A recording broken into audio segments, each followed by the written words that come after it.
A doutora Esther Montesenita, ela, além de escrever artigos de opinião público, muito interessantes sempre sobre questões da atualidade, ela é uma historiadora e uma escritora de excelência. Eu dei-me ao trabalho. Isto não é da biblioteca, isto é meu, não há cá fotos.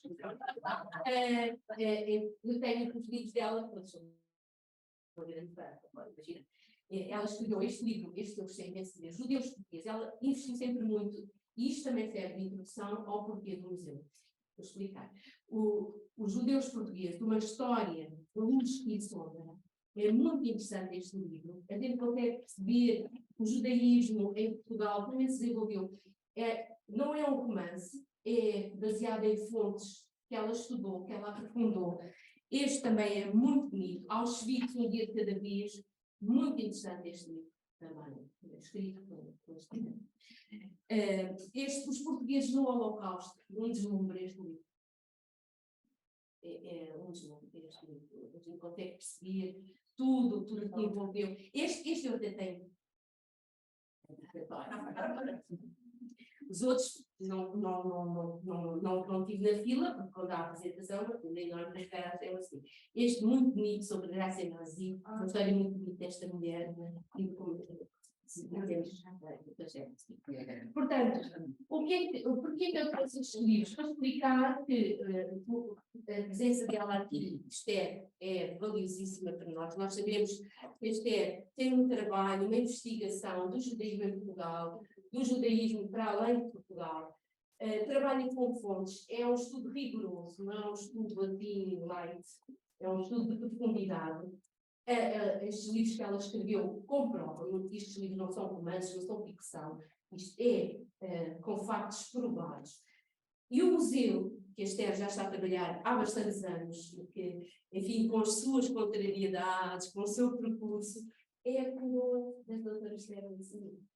É uma coroa, não abriu, mas no fundo coroa, no sentido simbólico, um trabalho, uma viagem. Ela fez o judaísmo em Portugal. Se nós conhecemos o judaísmo em Portugal, em grande parte, não digo que não haja outras pessoas, não haja outros grupos que estudem, nomeadamente a questão sefardita, etc., mas eu acho que há um contributo incontornável da doutora Esther Montesenita sobre o judaísmo em Portugal. Será sempre impossível, existam os grupos que houverem, não ler os seus livros para conhecer um bocadinho da história do judaísmo em Portugal. Isso é um contributo valiosíssimo. Portanto, vocês estão aqui uma pessoa de valor neste campo de estudo, além da pessoa que é uma querida. Eu chamava a minha amiga Judite, e, portanto, muito gosto em tê-la aqui conosco, e é com muita intenção de ouvir, e eu acho que já podemos passar aqui para lá. Com alguma dificuldade. Eu queria só, em primeiro lugar, agradecer à doutora professora Luísa Almeida o convite que me foi feito, e eu já fui cá, já estive aqui na universidade. Estou um bocadinho de volta, não vou falar de volta. Portanto, como disse, estive aqui já há muitos anos, e foi para mim uma experiência muito, muito importante. A professora Luísa Almeida é alguém especial. Eu acho que não conheço uma pessoa, na realidade, que faça tão bem no fundo, aquilo que denomina, às vezes, de uma forma até um bocado simplória, mas o diálogo entre judaísmo e cristianismo. Eu acho isso absolutamente fulcral, fundamental, tendo em conta todo o passado que nós conhecemos. E eu penso que o papel da professora Luísa é absolutamente fundamental nesse aspecto. No fundo, uma das coisas, um dos objetivos do museu é exatamente mostrar como a tolerância ou inversamente a intolerância é negativa para o povo, para as pessoas, para tudo. E, portanto, acho que o doutor Luís Almeida tem um papel absolutamente único. Eu acho que é único. Não quer dizer que não haja também outras pessoas que também trabalhem nesse sentido, claro que há. Mas o trabalho dela é um bocadinho especial porque é feito de cooperação. E, portanto, isso acho que é muito importante.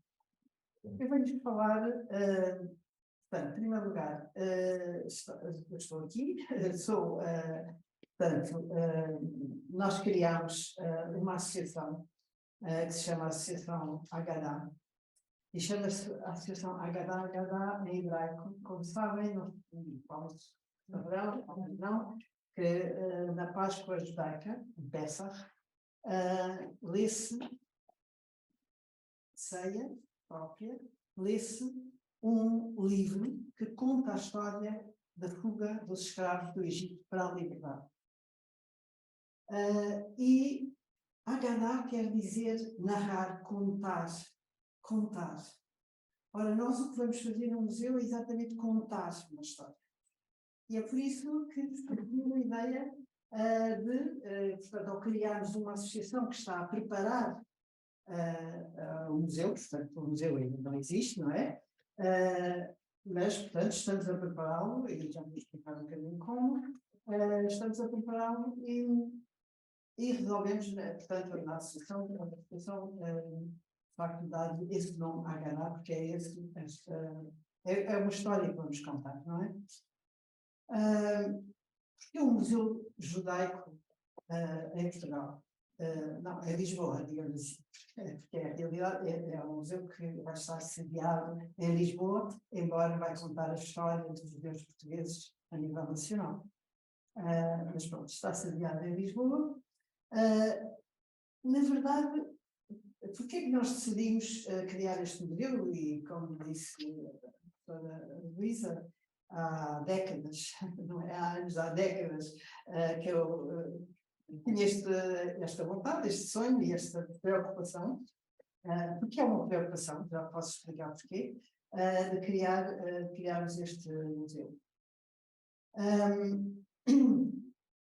E, na verdade, por várias razões. Em primeiro lugar, as comunidades judaicas em Portugal são pequenas. E têm pouca visibilidade exatamente por serem pequenas. E são pequenas, consequência da história que todos conhecemos, não é? Nomeadamente a partir do século XV, finais do século XV, nós sabemos as perseguições, o decreto de expulsão, as conversões forçadas, a Inquisição. Portanto, tudo isso destruiu o judaísmo português. Destruiu o judaísmo português. As pessoas foram-se embora. E os melhores foram-se embora. Porque, no fundo, nós vemos hoje, também em todas as guerras, quem sai é quem tem meios para fazer. Ou quem não, intelectualmente e moralmente, não consiga suportar a situação que está a viver, não é? Portanto, o resultado, digamos, dessa pouca visibilidade faz com que as pessoas, de facto, ignorem. E 3 séculos de Inquisição também apagou completamente da memória das pessoas aquilo que tinha sido o judaísmo, nomeadamente, por exemplo, da Idade Média, século XII, século XV, tinha tido um papel fundamental. Portanto, é partindo um bocadinho dessa constatação que, de facto, o conhecimento sobre o judaísmo, sobre a história dos judeus em Portugal e, sobretudo, sobre os seus contributos.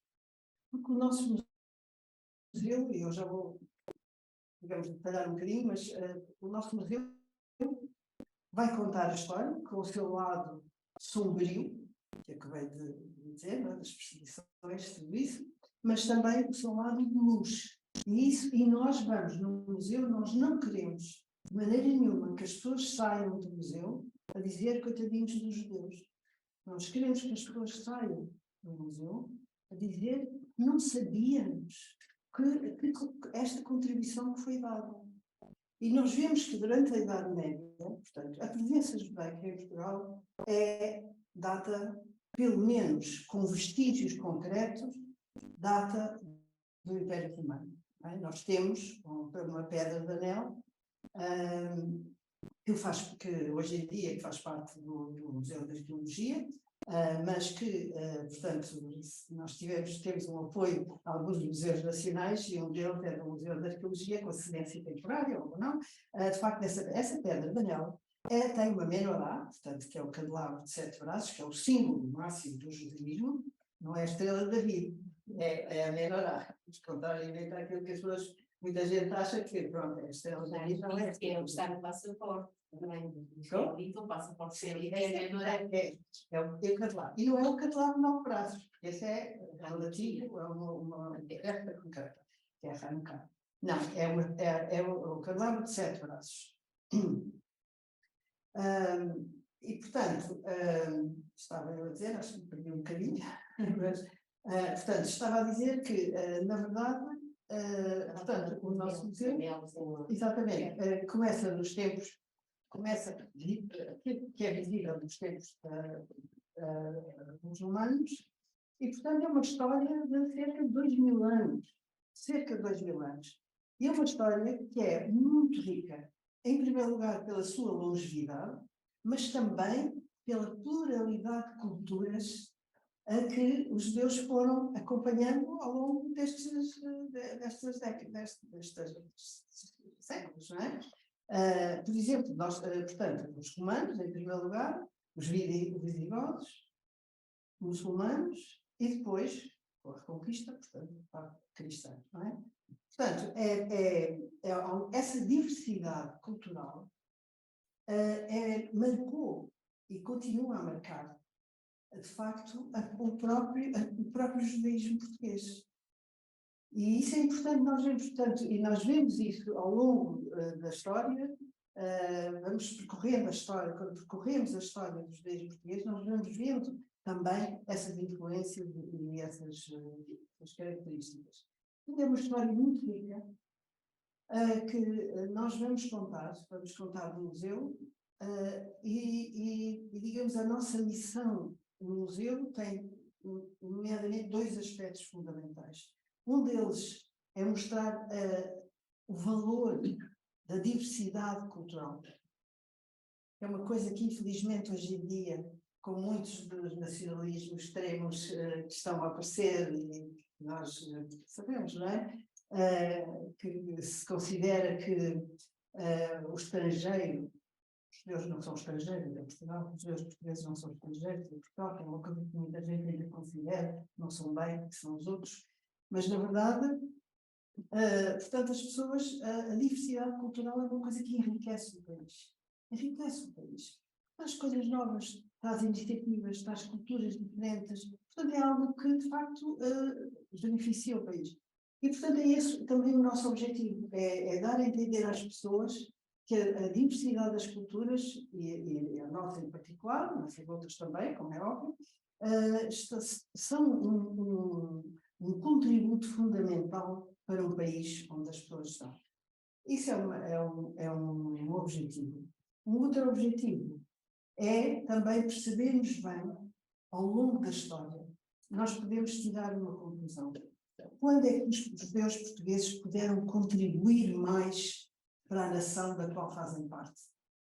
Foi precisamente num período relativamente curto, no fundo são 3 séculos, entre o século XII e o século XV, em que, apesar de não haver aquela liberdade, não é, que nós estamos habituados, etc., não é? Mas havia, apesar de tudo, a possibilidade de uma interação entre as diferentes comunidades. Entre a comunidade cristã, entre os judeus, entre os muçulmanos que estavam cá também. E essa interação só é possível numa situação de liberdade. Não podemos falar em liberdade na Idade Média, mas podemos falar de tolerância, que é uma palavra que eu não gosto, mas pronto, de uma certa tolerância ao outro.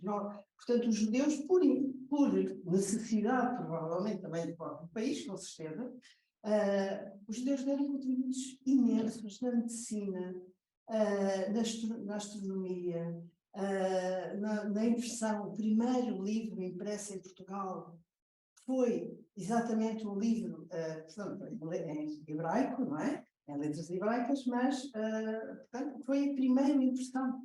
Não havia. Portugal tinha uma escola de manuscritos fantástica, manuscritos lindíssimos.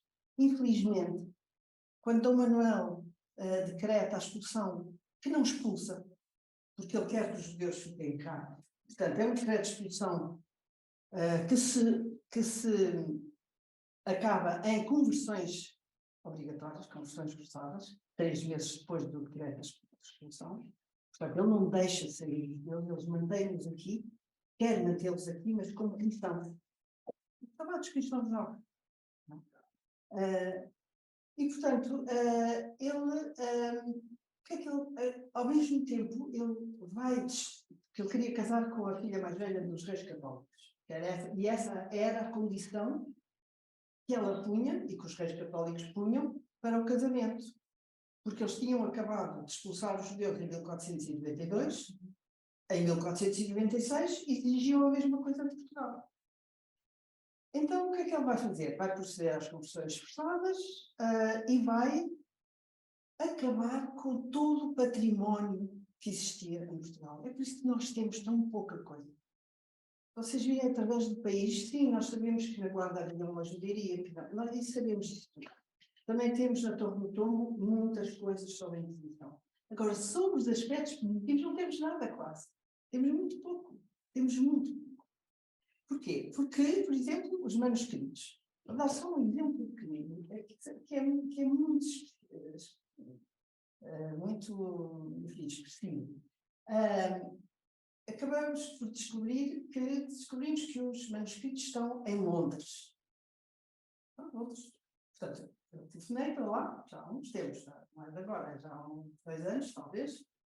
Telefonei para lá para o museu, não é para o museu, é para a Jewish Library. E disse, pronto, eu sei que vocês têm aí manuscritos e tal, nós vamos criar um museu, nós gostaríamos de ter os manuscritos portugueses cá.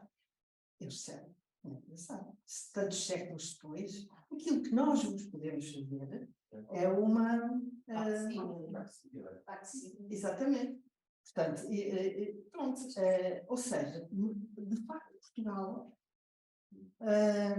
prescindiu, vendeu a biblioteca, havia uma biblioteca riquíssima, que inclusivamente também, porque entre os judeus espanhóis havia muita gente enfim, muitos intelectuais, muita gente enfim, com muitas capacidades, e de facto também trouxeram muitos livros, e havia uma biblioteca riquíssima. Tudo isso desapareceu. Por isso, uma das razões porque nós também queremos fazer o museu é exatamente isso, é um bocado ir à procura de todo esse património na medida do possível, mesmo que seja em exposições temporárias. Por exemplo, se não podemos ter os manuscritos, provavelmente poderemos tê-los em exposições temporárias. Quer dizer, porque as exposições temporárias no museu é algo de absolutamente essencial, porque permite-nos contar coisas que não estando sempre expostas, são fundamentais para as pessoas conhecerem. Portanto, o nosso objetivo é exatamente contar essa história, pondo a tónica no aspecto mais luminoso, não sem esquecer o outro, mas para as pessoas perceberem também que, por exemplo, um Pedro Nunes era judeu de origem. Um Garcia Lorca era judeu de origem também. Só que eram tudo pessoas convertidas, e para as pessoas, hoje em dia, para a maioria da população, são pessoas importantes, mas sabem lá que eram judeus, mas sabem, não é? Portanto, nós queremos contar essa história de uma forma também, e está aqui a nossa museóloga, Ângela Ferraz, que vai apresentar um bocado também as nossas coleções, enfim, que é muito... Pronto, e através das quais também se podem ver as pessoas. Nós vamos no museu também não falar só de objetos, vamos falar de pessoas. E quando nos perguntam, mas quantas peças tem, não sei o que e tal, eu digo, mas o fundamental é o seguinte, o nosso museu não vai ser um museu de peças, vai ser um museu que conta uma história, e as peças são o suporte dessa história. Por isso, elas são muito importantes, mas não precisam de ser muitas, precisam de ser o suporte dessa história. tal como, por exemplo, a digitalização, etc. Não é? Então, não vamos estar tudo a escrever tudo, porque isso hoje em dia não interessa só às pessoas, não é? Tem que ser visualizado de outra forma. E com os meios tecnológicos que hoje temos que os aproveitar e vamos aproveitá-los. Uma outra coisa, e não vou demorar muito mais tempo, porque a Ângela também falasse, só ver se me esqueci aqui de alguma coisa. Não, só para dizer, e isto é importante, que de facto o nosso museu chama-se Tikvah Museu Judaico. Tikvah é esperança, em hebraico. Foi de facto até uma ideia do Daniel Libeskind, que é o arquiteto do projeto, ele é considerado a nível assim, internacional, ele é muito conhecido a nível internacional, ele é um judeu, hoje é americano, mas ele nasceu na Polónia, fugiu ele, a família, porque ele era criança, fugiram já depois da Segunda Guerra, logo a seguir à Segunda Guerra, depois da ditadura imposta na altura da Polónia, não é? Portanto, eles fugiram e foram para os Estados Unidos. E ele faz museus em todo lado, portanto, em muitos sítios, nomeadamente, por exemplo, o Museu de Berlim, que fez, que o projeto dele, não é? É um projeto de arquitetura. E ele é conhecido como o arquiteto da memória e da esperança, porque ele coloca sempre muito essa ideia no trabalho que faz. E esperança porquê? Porque foi a esperança, que permitiu a sobrevivência judaica ao longo dos milénios, de séculos e séculos, não é? Porque se não fosse essa esperança, provavelmente. Portanto, quisemos dar também esse nome, Tikvah, porque é de facto algo que nos anima, não é? Nos anima. A esperança também de que a comunidade se desenvolva e que seja sempre aceite e interaja com a população portuguesa. Para terminar, só queria dizer que, portanto, muito rapidamente, o museu vai ter 5 secções. A primeira secção é sobre a cultura judaica, mesmo cultura e religião judaica, porque as pessoas, como sabem, não sabem quase nada sobre isso. A maioria das pessoas sabe muito pouco sobre isso. Muitas vezes vêm-nos perguntar o que é ser judeu. Portanto, essa é a primeira secção. Depois as partes históricas, portanto, começa a história a partir da época romana, okay, até, portanto, a parte da que chamamos convivência, entre o século XII e o século XV. Depois a parte da intolerância, que é a parte da Inquisição, etc., conversões forçadas, assim. E depois a diáspora, que é fundamental. Portugal perdeu imenso com a saída, de facto, dos judeus que foram beneficiar as comunidades. É uma diáspora planetária. Ficaria aqui a hora de dizer os países todos, não é? Mas é de facto uma diáspora planetária. E nós vemos, em Amsterdão desenvolve-se uma comunidade magnífica, em Lisboa a mesma coisa, enfim, uma data de sítios. Portanto, a diáspora e depois o ressurgimento do judaísmo a partir do finais do século XVIII, sobretudo no século XIX, mas começam logo no finais do século XVI. E nós sabemos isso porque por uma razão, uma coisa muito simples. É porque nós temos um pequeno cemitério histórico na Estrela, que é a campa mais antiga que existe, que se pode ver, não é? A campa mais antiga já da época contemporânea, não é? Mas, que é de 1905. Em 1905 está enterrado, portanto está na URSS, está no cemitério, o José Abzalaga, que vai ser depois da família Abzalaga, não é? Portanto, nós sabemos exatamente desse ressurgimento, quando é que ele começa. Ele começa com o fim da separação entre cristãos novos e cristãos velhos. Como sabem, havia em Portugal, trazida de Espanha, a lei de limpeza de sangue, que era uma lei, de facto, que permitia a marginalização das pessoas que não tivessem um sangue puro, ou seja, que eram descendentes eventualmente descendentes de judeus, portanto não tinham sangue puro, e portanto essas pessoas eram marginalizadas e de toda a parte, sei lá, toda uma série de profissões, para simplificar, toda uma série de tradições, de casamentos, etc. Portanto, o Marquês de Pombal termina com isso.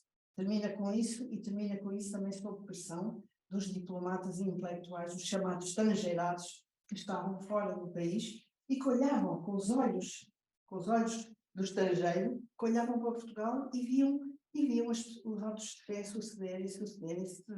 E diziam, mas isto é um absurdo. E escreviam cartas, havia algumas, e tenho até uma outra, que de facto pedem ao Marquês de Pombal para acabar com essa situação, que é uma situação que está a acabar a fazer muito mal a Portugal.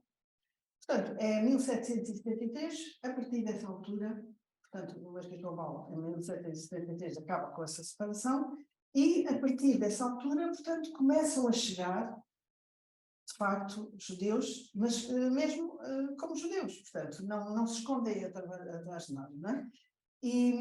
E pronto, portanto, a última parte do museu vai ser dedicada a esse ressurgimento do judaísmo em Portugal e pronto, e à sua construção, a comunidade israelita de Lisboa, do Porto, de Faro, de Belmonte, obviamente, claro, e enfim, pronto. Pronto, para terminar, eu só queria dizer uma coisa muito importante para nós, e eu espero que compreendam o que eu vou dizer. Uma coisa muito importante para nós no museu é a não dependência nem política, nem religiosa.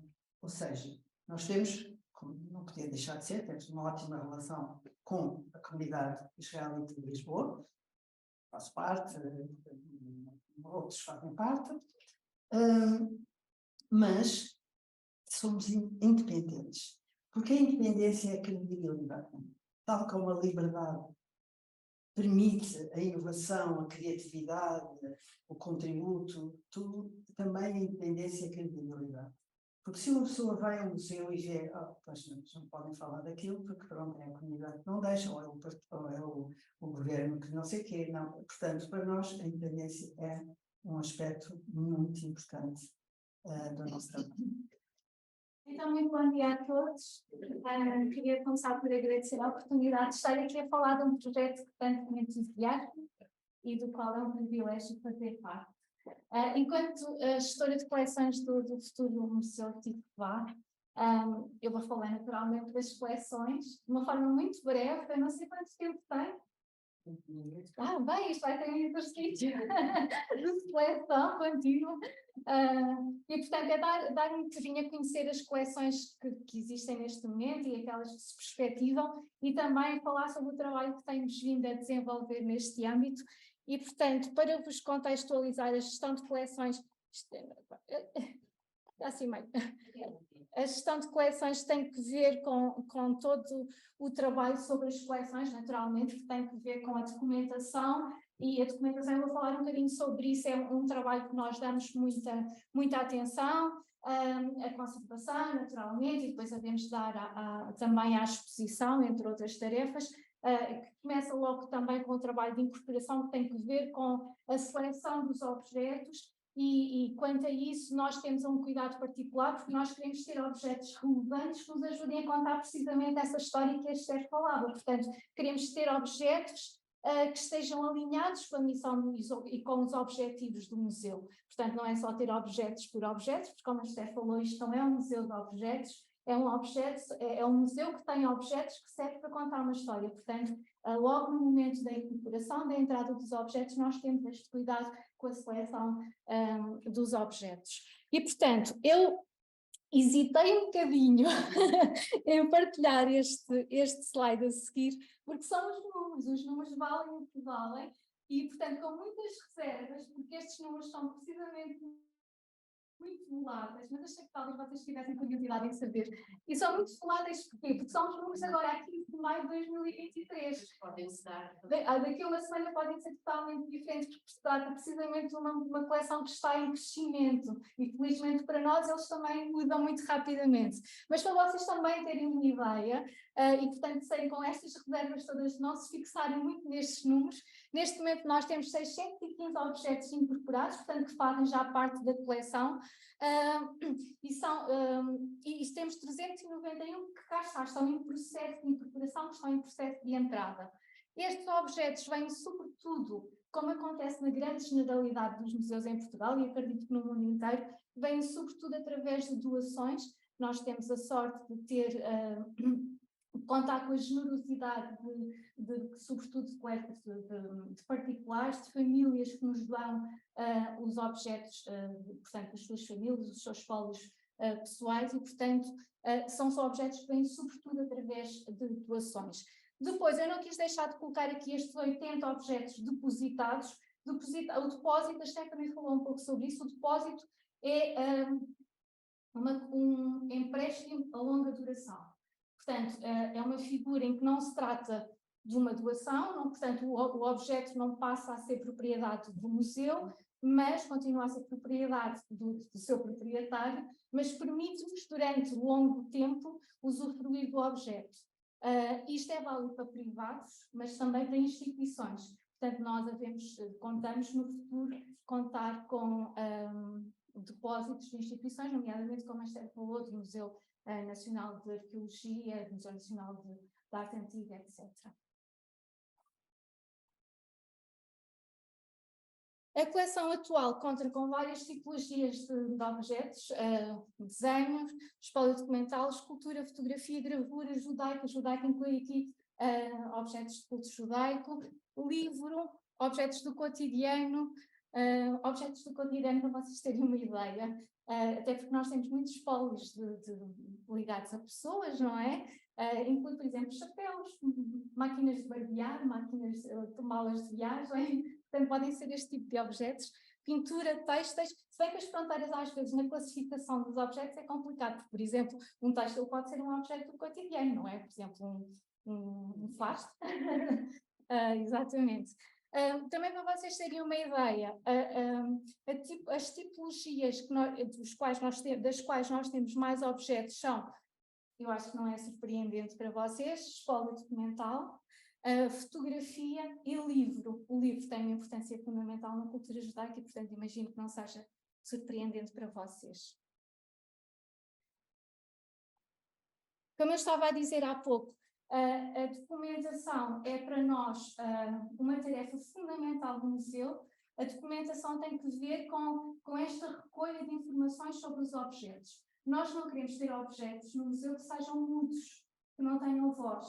Portanto, desde o momento que eles entram, nós tentamos recolher ao máximo informações sobre eles. Isto começa logo no momento de inventário e depois durante a sua catalogação, etc.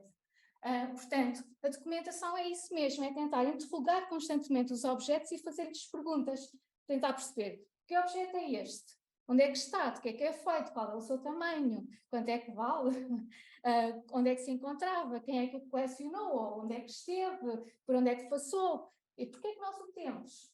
Mas as perguntas não se esgotam aqui, nós podemos sempre ir adicionando camadas de perguntas. Sabem aquelas cebolas, como nós tivéssemos, em vez de estar a tirar cascas, estivéssemos a somar cascas a uma cebola? É exatamente isso que nós fazemos, é ir somando perguntas. E podemos perguntar o que é que ele significa, que história conta, ou que histórias contas, e nós chegamos sempre à conclusão que um objeto não conta só uma história, mas conta sempre muitas histórias. Com o que é que está relacionado? O que é que me ajuda a entender? Porquê é que ele é útil? Porquê é que ele está aqui? Isto tem que cá estava a ver com aquilo que a Esther estava a dizer também, que é com a nossa missão, com os nossos objetivos. Será que ele tem conteúdo ético, político, moral? Qual é o seu contexto? Ou quais são os seus contextos? Porque às vezes também não tem só um contexto. E porquê é que nós o devemos conservar? E muitas vezes, tal como nós não somos ilhas, os objetos também não são ilhas, e eles relacionam-se uns com os outros. E, portanto, nós começamos a relacionar objetos uns com os outros e vamos adicionando cada vez mais narrativas e mais histórias de por aí fora. E, portanto, a documentação é isso mesmo, é não criar pontos fixos, a documentação nunca está terminada, nós não podemos dizer terminei a documentação de um objeto e já está totalmente feito, isso não acontece. Ou seja, nós vamos sempre adicionando perguntas, sempre adicionando informação, sempre descobrindo coisas novas, e por isso é que é fantástico o meu trabalho, mas não me roubem, atenção.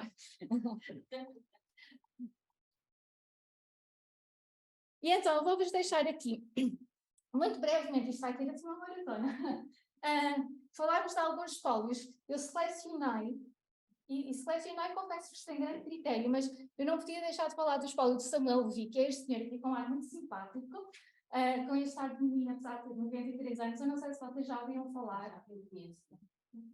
Pronto, algumas pessoas já ouviram falar, é normal. Ele está muito ligado à comunidade israelita de Lisboa, aliás, de que foi presidente entre 99 e 2002.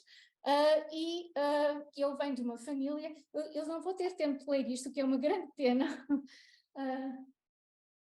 Eu depois gostaria, não sei se vocês vão ter a oportunidade, mas eu sugeria que vocês fizessem uma pesquisa e lessem a entrevista que isto está disponível online na revista TICPA da Comunidade Israelita de Lisboa, que ele dá à Diana Etner, que foi que ele conta o lado da família dele, Levi, e o lado da família Sequerra, e como é que eles chegam a Portugal no século XIX.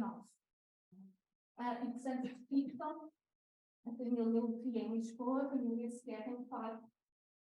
E, portanto, nós percebemos que o Samuel Levi vem de uma família que, cá está, como dizia a Esther, está inteiramente ligada com a história dos judeus em Portugal e nesta fase do surgimento do século XIX. Portanto, o espólio que o Samuel Levi nos dá, estamos a falar de espólio documental, sobretudo, objetos também, muita fotografia, não é o espólio do Samuel Levi, é a história de uma família, mas também é o espólio do judaísmo em Portugal desde o século XIX até agora. Eu preciso beber água. E para o perceber, foi fundamental, porque é muita gente, foi fundamental perceber estas genealogias, e, portanto, eu fiz aqui um esboço, está uma coisa muito incompleta, e para isto serviu-me de um diálogo contínuo e fantástico com o Samuel Levi, que me foi disponibilizando sempre muita informação. Então, aqui havia algum exemplo, isto aqui é a genealogia do lado de Sequerra, uma parte. Depois também me disponibilizou a genealogia do lado do Levi, documentos, manuscritos, pequenas notas que ele tinha, e por aí fora. Muitas vezes eu perguntava de fotografias quem é esta pessoa que aqui está, e vinha sempre acompanhar uma pequena história. E, portanto, a documentação que eu falava é isto mesmo, é este registro contínuo de informação, que cá está em primeira pessoa, e que é muito útil para nós. Aqui estão alguns objetos do espólio do Samuel Levi, e nós vemos que cá está uma ketubá, que é os pais dele, que é um contrato de casamento. Vemos aqui isto aqui é como é que isto se diz? Agora está-me a faltar a palavra. Tem que ver com o inventário de bens da família, portanto, como? Arrolamento, exatamente. Este aqui é o caderno de apontamentos da avó, que tem os 3 artigos de Maimónides, portanto, da formação colegiada dela. Os livros de orações que passavam de geração em geração e que são absolutamente fabulosos, porque têm as anotações da história da família manuscritas, para além das anotações também com comentários ao próprio texto, o que dão informações absolutamente preciosas. E depois tem estas peças, por exemplo, esta salva, que pertence aos trisavós do lado paterno, este copo de piducho que pertence aos avós do lado materno, e que, apesar de terem sido doados ao museu, eu vou deixar aqui esta pequenina nota, continuam a ser utilizados pelo Samuel Levi. Hoje continuam com ele.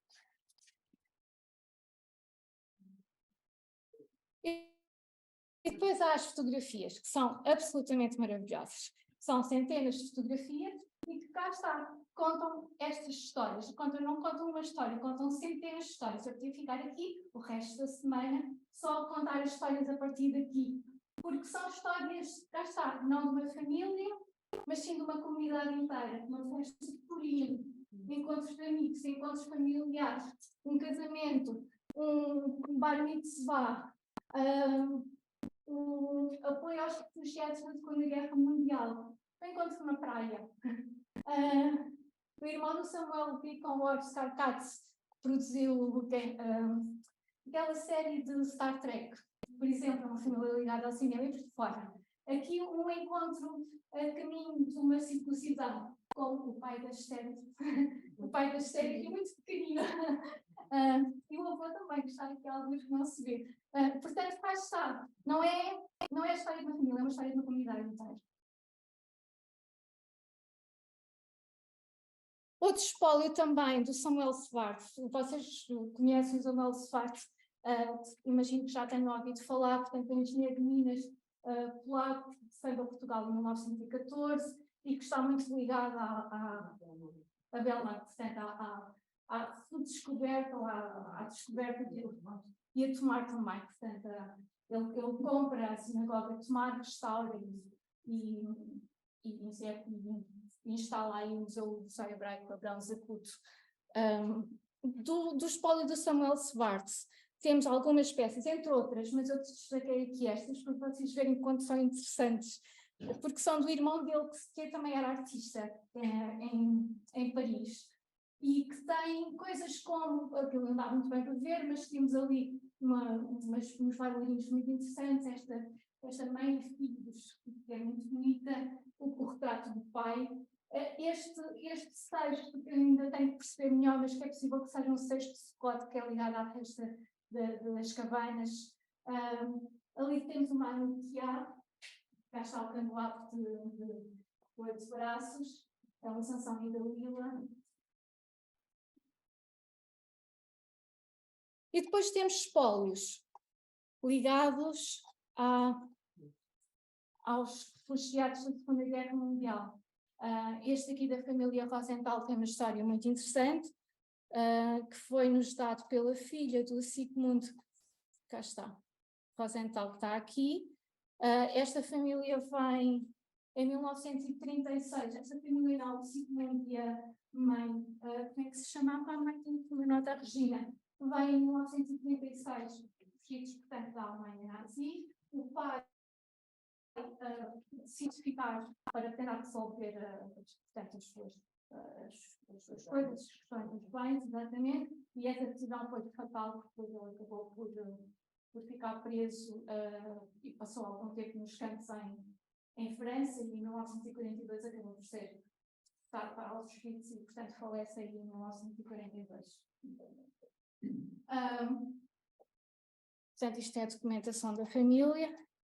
E depois, mas também tem uma história de milagre da sogra, portanto, da avó do Siegfried, que aos 72 anos também é deportada para este campo, mas que consegue sobreviver. E, portanto, graças à ação da Cruz Vermelha, ela consegue regressar a Lisboa e passa cá os últimos anos, numa altura em que, portanto, já a filha e o neto já achavam completamente perdidos.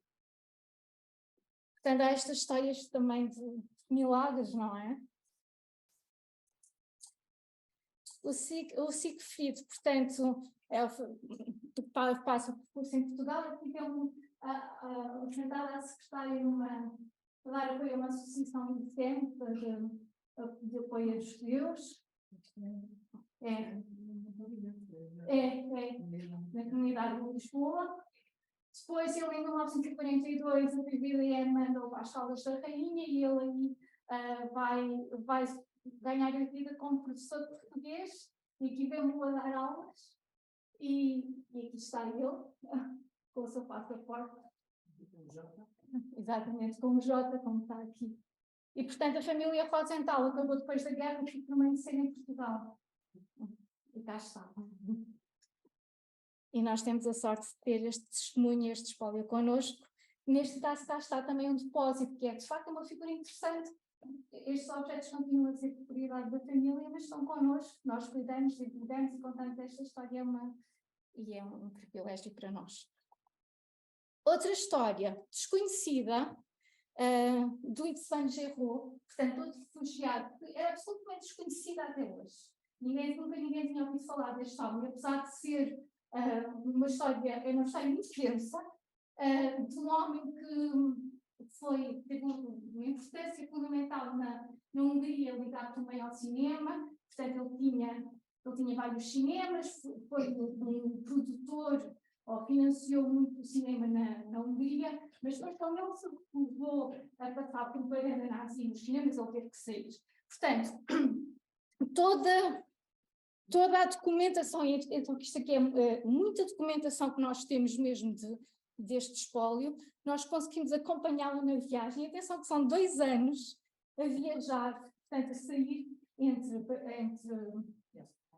sim, ele passa por Belgrado, Ankara, Beirute, Palestina, portanto, conseguimos acompanhar as diligências, as marcas no passaporte, as cartas, e de facto isso é muito interessante, porque é quase como se nós viajássemos com a pessoa, não é? E tentar perceber as angústias e as incertezas, e conseguimos os entrados, e de facto acompanhamos-lo nesta angústia, de facto. E depois acompanhamos-lo na angústia cá também, da tentativa de ficar, de partir, de tentar sair para os Estados Unidos, para o Canadá, tentar sair para o Brasil, tentar instalar-se cá com os seus próprios cinemas, que depois não consegue, a tentar resgatar o filho que ficou na Hungria. Portanto, tudo isto é muito denso. E vemos aqui a ter aulas de português nas Caldas da Rainha. Conhecem esta fotografia? Já viram atrás? E é aqui que a história se cruza. Este Saint Germain ninguém conhecia. E nós descobrimos, portanto, agora com este espólio. E pronto. Isto aqui é uma pequenina amostra do nosso trabalho, do nosso espólio. Há muito mais histórias para contar. Mas no fundo eu queria mostrar isto mesmo, porque no fundo as nossas coleções servem narrativas, servem histórias a partir dos objetos, e que havemos de contar muitas mais.